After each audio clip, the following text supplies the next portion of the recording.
Hello दोस्तों, आज हम लोग आए गए हैं डाइजेस्टिव सिस्टम का लास्ट यानी वन शॉट वीडियो को लेकर।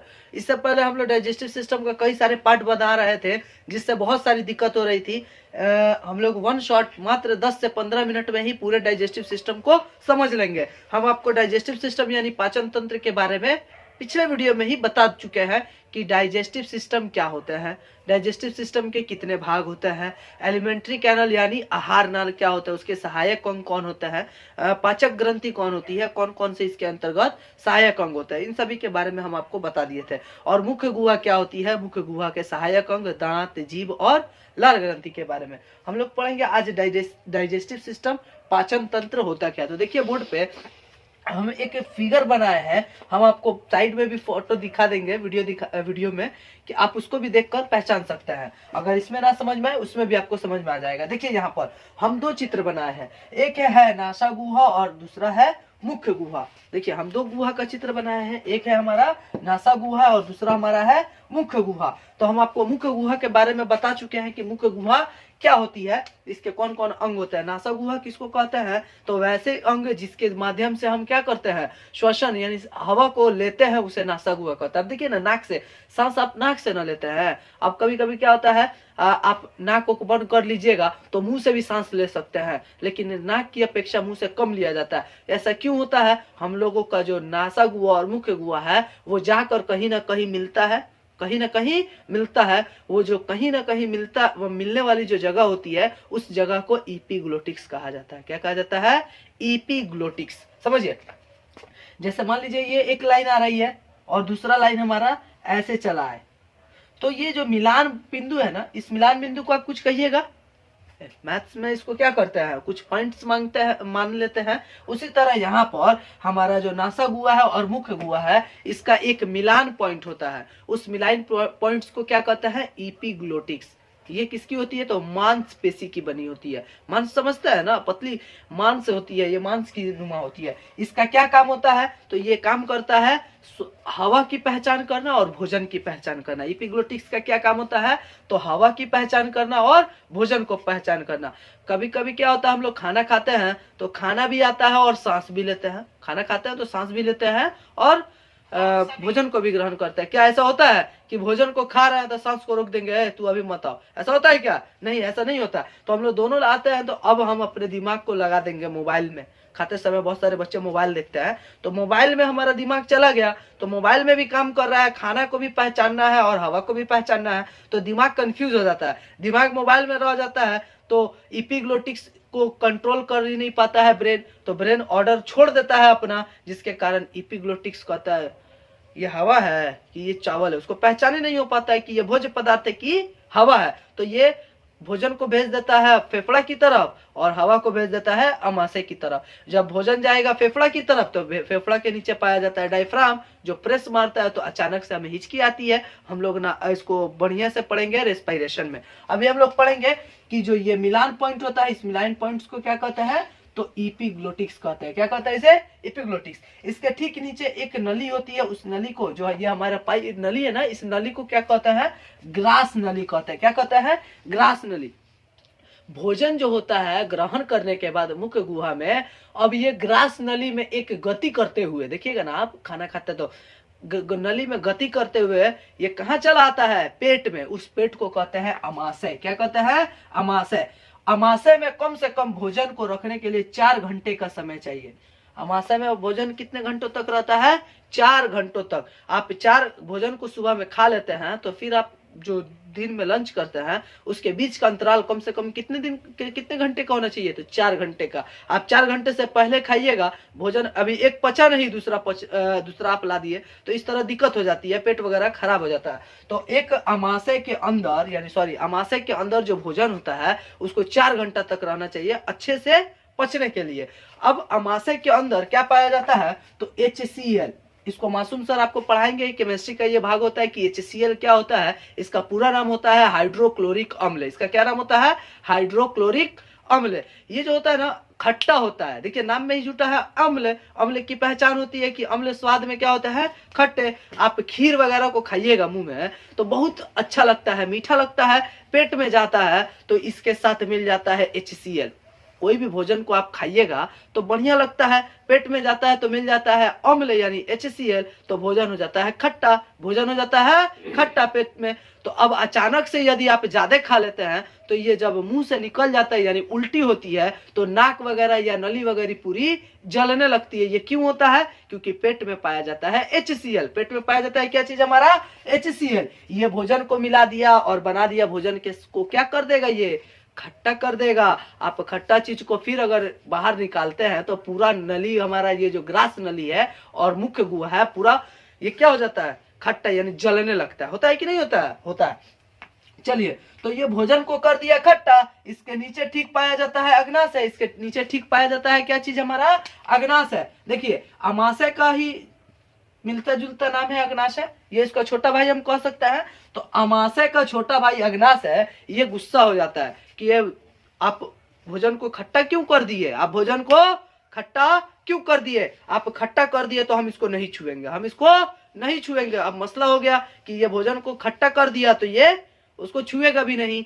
तो अब इन दोनों के झगड़ा को सुलझाने के लिए एक हमारे बॉडी में ग्रंथि मौजूद है, उस ग्रंथि का नाम है यकृत। क्या नाम है हमारा? एक अंग है जिस अंग को क्या कहते हैं? यकृत कहते हैं। देखिए यहाँ पे लिखा है यकृत, लिखा है ना। यकृत जो होता है इसको लीवर, कलेजा कहते हैं। आप देखोगे अध्यात्म में लोग कहते हैं कलेजा, कहता है ना, और इसको यकृत कहा जाता है हिंदी में, इंग्लिश में लीवर कहा जाता है। इसके पास एक छोटी थैली होती है। क्या होती है? थैली, जिसके अंदर पीत भरा होता है। पीत जो होता है ये बेस होता है। बेस मतलब क्षार होता है। बेस को क्या कहते हैं? क्षार। बेस इसके पास, ये देखिए, ये जो ग्रंथि है छोटी सी, ये क्या होती है? पित्ताशय। इसको क्या कहते हैं? पित्ताशय। इसके पास पाया जाता है पीत। क्या पाया जाता है? पीत। उसको पीत रस कहते हैं। क्या कहते हैं हम? पीत रस। यानी पित्ताशय के पास हरी, ये रंग में कैसी होती है? तो हरी होती है, हरा कलर का होता है। अब देखिए, जो भोजन हुआ था खट्टा, जो भोजन हुआ था खट्टा, अब इस खट्टा भोजन के साथ मिल जाएगा क्या चीज? यानी ये जो है एसिड है, ये हमारा क्या है? एसिड है। एसिड के साथ मिल जाता है बेस। आप जानते हैं केमिस्ट्री के रिएक्शन में जब एसिड और बेस आपस में रिएक्शन करता है तो बनता है साल्ट, मतलब नमक। तो अब देखिए, ये जो यकृत है इसके पास एक छोटी सी थैली है। इस थैली में भरा रहता है पीत रस। सवाल पूछता है कि पीत रस कहाँ से स्त्रावित होता है? यदि ऑप्शन दिया रहेगा पित्ताशय तो आप मारिएगा, अगर नहीं दिया रहता है तो आप यकृत को भी मारते हैं। क्यों मारते हैं? क्योंकि ये जो पित्ताशय होता है कहाँ पाया जाता है? तो यकृत में पाया जाता है। कहाँ पाया जाता है? यकृत में। समझ में आ गया?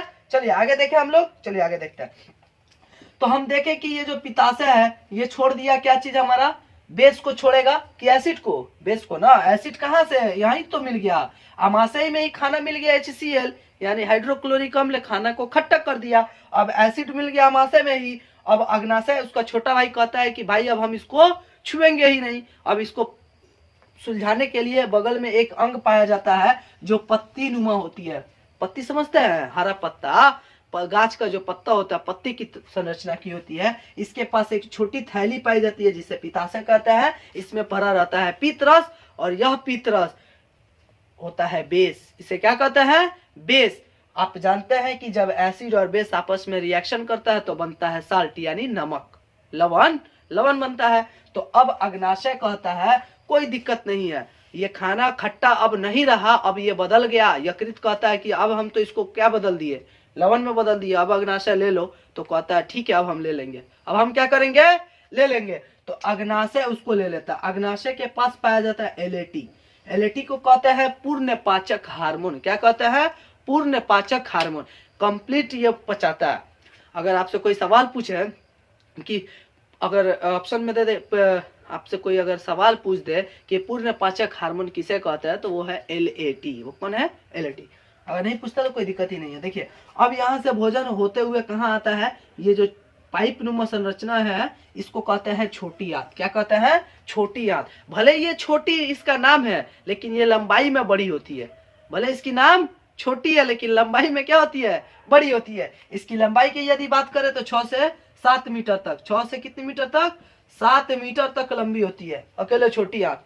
खाना जो होता है, खाना का पूर्ण पाचन छोटी आंत में ही होता है। खाना का पूरा पचना कहाँ होता है? छोटी आंत में ही। खाना आमाशय में आकर 4 घंटा तक रहा। अब 4 घंटा के बाद इसका ट्रांसफर हो जाता है छोटी आंत में। कहाँ ट्रांसफर हो जाता है? तो छोटी आंत में। 4 घंटे के बाद ये आ गया कहाँ पर? छोटी आंत में। अब छोटी आंत की लंबाई 6 से 7 मीटर। अब इसको इसमें गति करने में समय लगेगा, तो अब इसीलिए भोजन को पच तो जाता है हमारा आमाशय में ही, लेकिन छोटी आंत में होता है तो उसमें सभी चीजों का अवशोषण होता है। सभी चीज मतलब जैसे उसमें पहचान होती है कौन कौन न्यूट्रिएंट्स है। अब न्यूट्रिएंट्स के अच्छे अच्छे कणों को ट्रांसफर किया जाता है ब्लड के द्वारा, ठीक है। तो छोटी, अगर आपसे कोई सवाल पूछे कि जो भोजन होता है उसका पूर्ण पाचन कहाँ होता है, तो छोटी आंत में। कहाँ होता है? छोटी आंत में। इसकी लंबाई की यदि बात किया जाए तो कितना होता है? 6 से 7 मीटर तक। अब ये देखिए कि ये छोटी आंत से होते हुए यहाँ पे देखिए कनेक्शन है, ये जो लाइन है, ये लाइन क्या है? ये पूरा ये ऐसे होते हुए इसको कहते हैं बड़ी आंत। क्या कहते हैं? बड़ी आंत। देखिए यहाँ लिखा है बड़ी आंत। बड़ी आंत की जो लंबाई की यदि बात करते, देखिए इसका नाम है बड़ी, लेकिन इसका आकार है छोटा। छोटी आंत की अपेक्षा बड़ी आंत क्या होती है? छोटी होती है। नाम क्या है? बड़ी आंत। बड़ी नहीं होती है, छोटी होती है, उल्टा ऑपोजिट काम करते हैं। देखिए इसकी लंबाई की यदि बात करें तो ये 2 से 3 मीटर तक लंबी होती है। बड़ी आंत कितनी होती है? 2 से 3 मीटर ही लंबी होती है, नाम है बड़ी। अब देखिए छोटी आंत क्या था? छोटी आंत उसका नाम है, लेकिन लंबाई में 6 से 7 मीटर तक होती है। अब जल का जो अवशोषण होता है, देखिए अब खाना पच गया कहाँ पर? पूर्ण पाचन कहाँ हो गया? छोटी आंत में। अब छोटी आंत में पचने के बाद अब ये ट्रांसफर होता है बड़ी आंत में। अब कहाँ ट्रांसफर होगा? बड़ी आंत में। अब देखिए यहाँ से कनेक्शन ट्रांसफर हो गया बड़ी आंत में। अब बड़ी आंत को आता है, पचा दिया है, रुको रुको रुको, कहाँ जा रहा है? रुको अभी हम देखते हैं। देखता है ना, तो उसके अंदर जो पानी होता है, जल होता है, उस जल को पूरा सोख लेता है। कौन सोखता है? सवाल पूछता है, बहुत इंपॉर्टेंट सवाल, कि जल का अवशोषण मानव शरीर के किस अंग में होता है? तो वो है बड़ी आंत। जल का अवशोषण कहाँ होता है? तो बड़ी आंत में होता है। अब जल यहाँ पर सूख जाएगा, अवशोषित हो जाएगा, तो अब ये भोजन जो भोजन के सारे न्यूट्रिएंट्स अलग हो जाएंगे, तो अब ये हो जाएगा वेस्ट। अब ये हो जाएगा अपशिष्ट। अपशिष्ट पदार्थ किसको कहते हैं? तो जो हमारे लिए उपयोगी नहीं है उसे अपशिष्ट कहते हैं, ठीक है। तो अब ये हो गया हमारा भोजन। अब भोजन इस बड़ी आंत से होते हुए गुदा के द्वारा बाहर निकल जाता है। लेकिन इस पर सवाल बहुत सारा पूछता है, जैसे आप किसी को देखे होंगे स्किन प्रॉब्लम, दाग, खुजली, ये सब क्यों होता है? इसके पीछे रीजन है आपकी पेट की सफाई ना होने के कारण। जो छोटी आंत और बड़ी आंत होती है, इसके ऊपर हम आपको चित्र दिखा देंगे, देख लीजिएगा कि चित्र इसके ऊपर क्या होता है, एक रेसेनुमा, आप देखे होंगे ब्रश की जैसी एक पतली झिल्ली जैसी होती है। ये क्या करता है? भोजन के छोटे छोटे कणों को अगर इसी के ऊपर बैठ जाते हैं तो ये धीरे धीरे उसी में सड़ने लगते हैं, अर्थात सड़ने के बाद पूरे ये स्किन के ऊपर दिखाई देने लगते हैं, जिसे हम लोग कहते हैं स्किन का कई सारा प्रॉब्लम होता है, जैसे दाग, खुजली, ये सब होने लगती है। समझ में आ गया? समझ गया? अब चलिए, तो ये भोजन यहाँ से होते हुए गुदा द्वारा बाहर निकल जाता है। इसी क्रिया को कहते हैं निष्कासन। हम आपको पहले शुरू में बताए थे कि मानव शरीर में पाचन यानी पोषण की क्रिया 5 चरणों में होती है। कितने चरणों में? 5। तो देखिए जहां पर 5 चरण होंगे, क्या होंगे? सबसे पहले अंतःग्रहण, अंदर लिए, देखिए सब वहां से अंदर लिए ना भाई, अंदर लिए। उसके बाद उसका क्या होता है? पाचन होता है। देखिए आमाशय में पाचन हुआ, उसके बाद उसका अवशोषण होता है। देखिए छोटी आंत में आया तो उसको अवशोषित कर लिया, सारा चीज अलग अलग कर दिया। स्वांगीकरण, अब यहाँ से होते हुए बड़ी आंत में गया, उसको ट्रांसफर किया गया, तो अब ट्रांसफरिंग हो रहा है। स्वांगीकरण के बाद निष्कासन, अंत में क्या हुआ? बाहर की ओर निकल गया। इसी की कहते हैं मानव शरीर में पाचन। उम्मीद है कि आपको ये वीडियो अच्छा लगा होगा। अगर अच्छा लगे तो इसको लाइक, सब्सक्राइब और शेयर जरूर करें। चलिए इसको आप स्क्रीनशॉट भी ले सकते हैं।